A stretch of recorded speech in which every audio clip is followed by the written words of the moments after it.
ते मेहरबानी करो अल्लाह तानू बख्त लावे अल्लाह होर खाना दिवले पानी ऐसी ऐसा एहसान पहुँचाया गया है ते मेहरबानी भाई मेहरबानी बड़ा शुक्रिया है। मोहम्मद शरीफ है जी टुट गई सट लगी है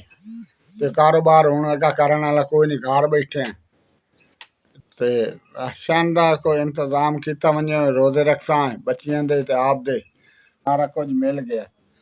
ते मेरे को आ गया ये मेरे को राशन सारा कुछ आया पे इतना के साढ़े को आया ही कदान नहीं ये राशन साढ़े को पहुँचा दिता है उसने घर बैठे इन्हें राशन पहुँचाया मेरे बच्चों का ख्याल किया मेरा ख्याल किया थाई तोड़ थाई पेड़ा है कोई नहीं अगे इतना पढ़दा तुहाडे हक जो बच्चियां दुआ करे सर मैं दुआ करे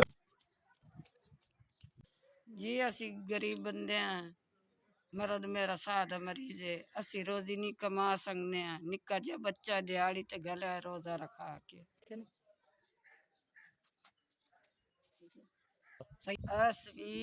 मैनू राशन पहुँचाया सानू बहुत कुछ पहुँचा दिता थोड़ी बड़ी बड़ी मेहरबानी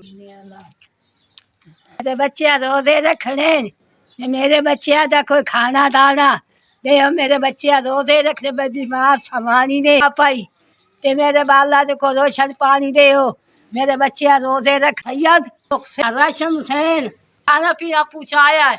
अल्लाह तो सुख सेहत होवे तो मेरे बच्चे की कीती अल्लाह तो फल होवे अल्लाह सुख सेहत देगा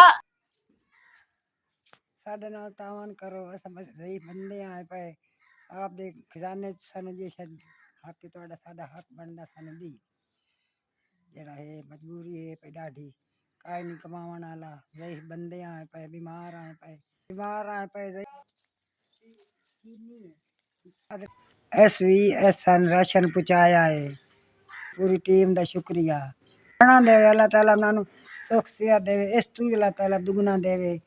बहुत शुक्रिया है या घना देवे अल्लाह ताला सुख